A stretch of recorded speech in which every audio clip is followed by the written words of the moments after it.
और 1932 हमारा है, रहेगा और था तो है ही, सदियों से हमारे पूर्वज लेके आ रहे हैं, वो रहेगा, उसका आप चिंता न करें। और नियोजन नीति भी आएगी और समय अनुकूल सारी चीजें होंगी आदित्य महोदय। अभी थोड़ा सा इन लोगों ने अभी जो खरोच लगाया है हमें, और इसके षड्यंत्र के हिस्सेदार ये भी हैं अध्यक्ष महोदय, हमने हार नहीं मानी है। आज मौजूदा स्थिति से जो हमने जो समझौता हुआ है अध्यक्ष महोदय, इसका मतलब ये नहीं है उसको हमारी कमजोरी आप ना समझें। ये वो शेर का बच्चा है जो लंबी छलांग के लिए 2 कदम पीछे आया है। आप चिंता मत कीजिए।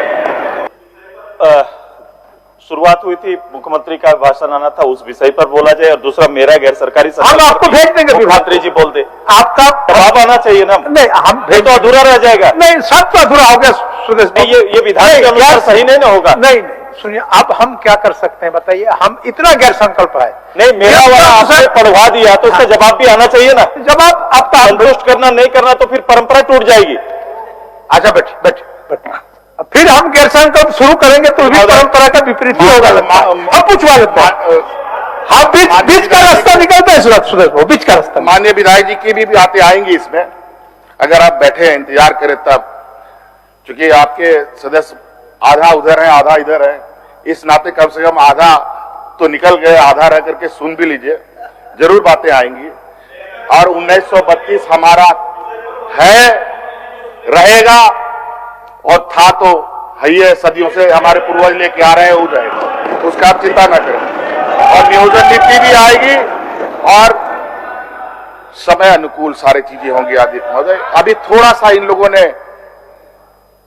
अभी जो खरोच लगाया है हमें, और इसके षड्यंत्र के हिस्सेदार ये भी हैं अध्यक्ष महोदय, हमने हार नहीं मानी है। आज मौजूदा स्थिति से जो हमने जो समझौता हुआ है अध्यक्ष महोदय, इसका मतलब ये नहीं है उसको हमारी कमजोरी आप ना समझें। ये वो शेर का बच्चा है जो लंबी छलांग के लिए 2 कदम पीछे आया है। आप चिंता मत कीजिए, वो भी आएगा अध्यक्ष महोदय। अध्यक्ष महोदय, आपने देखा अध्यक्ष महोदय, वर्षों से कार्यरत गांव में आंगनबाड़ी कर्मियां, महिला कर्मी है अधिकतर अध्यक्ष महोदय, इनके मानदेय में हम लोगों ने 50% वृद्धि किया अध्यक्ष महोदय। पारा शिक्षकों के मानदेय भी 40 से 50% बढ़ाया अध्यक्ष महोदय। रसोईया दीदी को 100% बढ़ाया अध्यक्ष महोदय।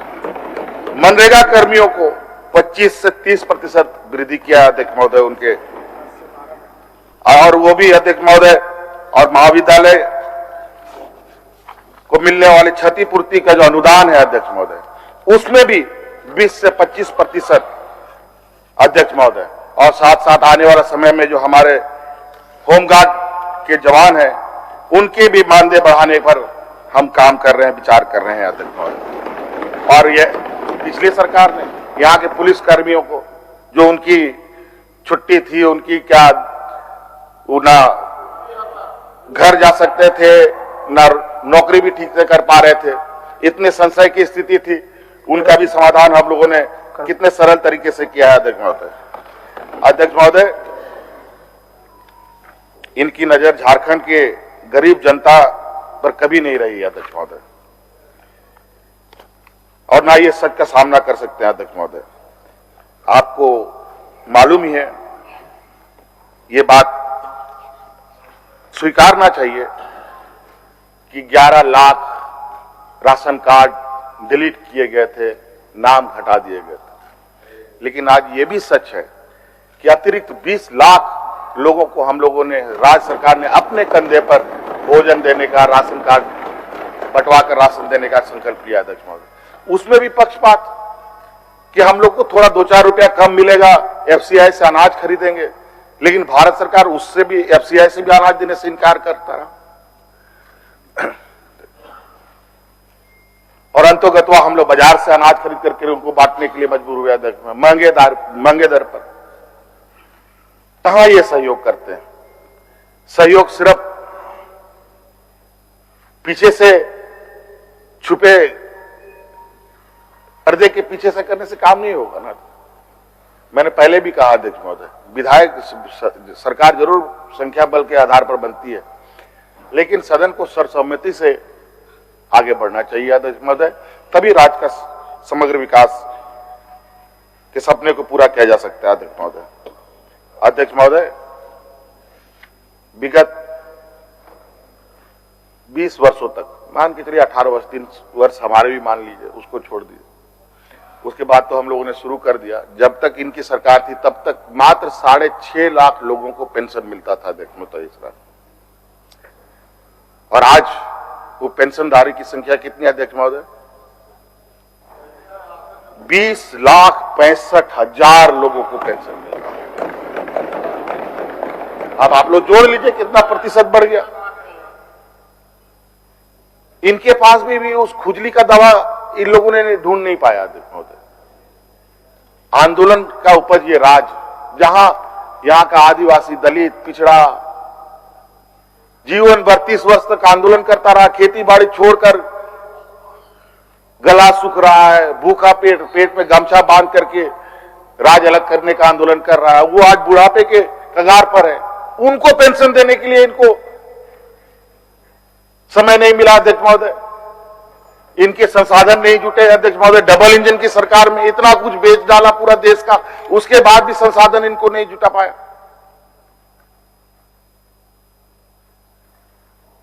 इससे बिल्कुल स्पष्ट था अध्यक्ष महोदय, अगर ये सत्ता से बाहर बेदखल नहीं होते तो हमारे वो आंदोलनकारी लोग और वो गरीब गुरुआ, आदिवासी, दलित, पिछड़े फिर अपनी आवाज बुलंद करने की क्षमता भी खो चुके होते अध्यक्ष महोदय। अध्यक्ष महोदय, इसी बीच हम लोग आने वाली पीढ़ी को और मजबूत बनाने हेतु सावित्रीबाई फुले समृद्धि योजना हम लोगों ने प्रारंभ किया अध्यक्ष महोदय। इसमें अध्यक्ष महोदय लगभग 9 लाख बच्चियों को हम लोगों ने जोड़ने का काम किया अध्यक्ष महोदय, जहां उनकी पढ़ाई ना छूट जाए और उच्च शिक्षा तक वो आगे जाए। जो बाल विवाह की बात आती है वो सारी चीजें खत्म हो। बाल विवाह कहां होता है अध्यक्ष महोदय? गरीब घर में होता है, संभ्रांत परिवारों में नहीं होता है। जिस घर में गरीबी है, अशिक्षित परिवार है, मजदूर है, वहीं पर ये सारी चीजें होती है। तो आज अपने बच्चों को वो अपना बोझ ना समझे, इसीलिए हम लोगों ने ऐसी योजनाएं लाई अध्यक्ष महोदय, ताकि अपने बच्चों को बेहतर शिक्षा दे और आने वाली पीढ़ी मजबूती से इस राज्य के विकास में अपना योगदान दे अध्यक्ष महोदय। अध्यक्ष महोदय, जैसे आपको पता है कोरोना तो हुआ ही हुआ, इस राज्य में सुखाड़ की भी परिस्थिति आ गई अध्यक्ष महोदय। इस सुखाड़ की परिस्थिति में अध्यक्ष महोदय, केंद्र सरकार हमें पैसा देगी कि नहीं देगी, इसकी चिंता किए बगैर राज्य सरकार ने अग्रिम राहत के रूप में इस राज्य के किसानों को 35,000 रुपए प्रति किसान देने का काम किया है। और 3500 अध्यक्ष महोदय, मुख्यमंत्री रोजगार सृजन योजना को मजबूती से आगे बढ़ाया जा रहा है। पशुधन योजना को भी मजबूती से आगे बढ़ाया जा रहा है अध्यक्ष महोदय। छात्रवृत्ति अध्यक्ष महोदय पहली बार 2 से 3 गुना बढ़ाए गए अध्यक्ष महोदय। स्कूल तो इन लोगों ने बंद ही किया अध्यक्ष महोदय।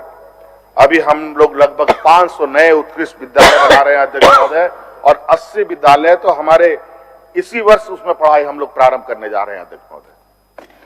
और जिसमें बिल्कुल वो जो शिक्षा होगा, जिसको लेकर के हमारे बच्चों या हमारे ग्रामीण क्षेत्र के बच्चों की चिंताएं होती है कि प्राइवेट बच्चों के साथ वो कंपीट नहीं कर पाते हैं, वो अब कंपटीशन में भी मजबूती के साथ उनके कंपटीशन में हिस्सा ले सकते हैं अध्यक्ष महोदय।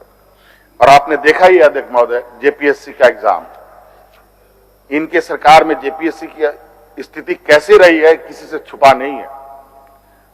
कोर्ट कचहरी, सीबीआई, ईडी सब हुआ पड़ा है, परिणाम 0, रिजल्ट सालों साल। और आपने देखा अध्यक्ष महोदय, इस जेपीएससी में हम लोगों ने रिकॉर्ड तौर समय पर प्रकाशित भी किया, नियुक्ति भी की और आज पदाधिकारी के रूप में राज्य के विभिन्न कोने में कार्यरत भी हैं अध्यक्ष महोदय। और तो और अध्यक्ष महोदय, हम सब जानते हैं आदिवासी, दलित, पिछड़ा, अल्पसंख्यक बहुल राज्य है। कौन अपने बाल बच्चों को विदेशों में पढ़ने के सपने देखता है अध्यक्ष महोदय? विदेशों का सपना तो छोड़िए, यहां हायर एजुकेशन, इंजीनियर, डॉक्टर बनाने के लिए भी सपने कम देखते हैं। जो इक्का दुक्का निकल गया सो निकल गया। अध्यक्ष महोदय, आज हम लोग विदेशों में पढ़ने के लिए 100% स्कॉलरशिप राज्य सरकार दे रही है अध्यक्ष महोदय, जो भारत में सबसे पहले इसी राज्य में शुरू हुआ। अभी और कई राज्य इसको भी आप कॉपी कर। अब ये गौरव की बात है अध्यक्ष महोदय कि झारखंड जैसे पिछड़े राज्य के बनाए जा रहे कानून को दूसरे राज्य फॉलो कर रहे हैं। अब तक प्रचलन ये थी हम दूसरे राज्य के कानूनों को फॉलो करते थे, वहां से कॉपी ला करके यहां इंप्लीमेंट करते थे। आज हमारे इन कानूनों को दूसरे राज्य अपने राज्य में लागू कर रहे हैं। यहां तक कि भारत सरकार, राज्य सरकार के द्वारा बनाए जा रहे कानूनों को स्टडी कर रही है। भाई ये राज्य सरकार कैसे कर रही है, जो हम लोगों ने मजदूरों को लेकर बनाया है अध्यक्ष महोदय। और मजदूरों को लेकर भारत में पहली बार ऐसी पहल हुई है कि जहां आज मजदूरों को देश की किसी कोना में रहे, दुनिया के किसी कोना में रहे, उसकी सुरक्षा की गारंटी दी जाएगी अध्यक्ष महोदय। और आज भारत सरकार हमारे उन नियमों को अपनाकर कानून बनाने की तैयारी कर रहा है अध्यक्ष महोदय। कई ऐसी चीजें हैं। अब म्यूटेशन को सरल करने की बात हो, किसान पाठशाला की बात हो अध्यक्ष महोदय, आप देखिए सभी जिलों में किसान पाठशाला, किसानों को वर्तमान परिस्थिति में जहां ग्लोबल वार्मिंग को लेकर के पूरा पर्यावरण उथल पुथल हुआ पड़ा है, निश्चित रूप से किसानों को भी नई पद्धति, नए तरीके से अपने किसान का खेती बाड़ी कार्य की योजना बनानी होगी। उनको कैसे प्रशिक्षण दिया जाएगा, इसके लिए हर जिला में किसान पाठशाला का निर्माण किया जा रहा है अध्यक्ष महोदय। कई तो बन के तैयार हो गए। मैं चाहूंगा विपक्षी लोगों को जाकर के देखे वो किसान पाठशाला कैसी है। हमने जितनी हमारी समझ थी उतना हमने वहां पर लगा दिया। अगर उधर से कोई बेहतर सुझाव होगा तो निश्चित रूप से सरकार ग्रहण करेगी और हम अपने किसानों को बेहतर खेती करने की पद्धति बताने का काम करेंगे अध्यक्ष महोदय। अध्यक्ष महोदय, इसको लेकर कई ऐसी चीजें हैं जहां अगर आप देखें झारखंड में कई छोटे बड़े शहर हैं जहां अध्यक्ष महोदय शहर बड़े पैमाने पर बढ़ रहा है। रांची जैसा शहर अध्यक्ष महोदय आप देखते होंगे, और शायद माननीय कई विधायक लोग मेन रोड गए हुए महीनों हो गए होंगे। क्यों नहीं जाते हैं भाई? बहुत जाम लगता है।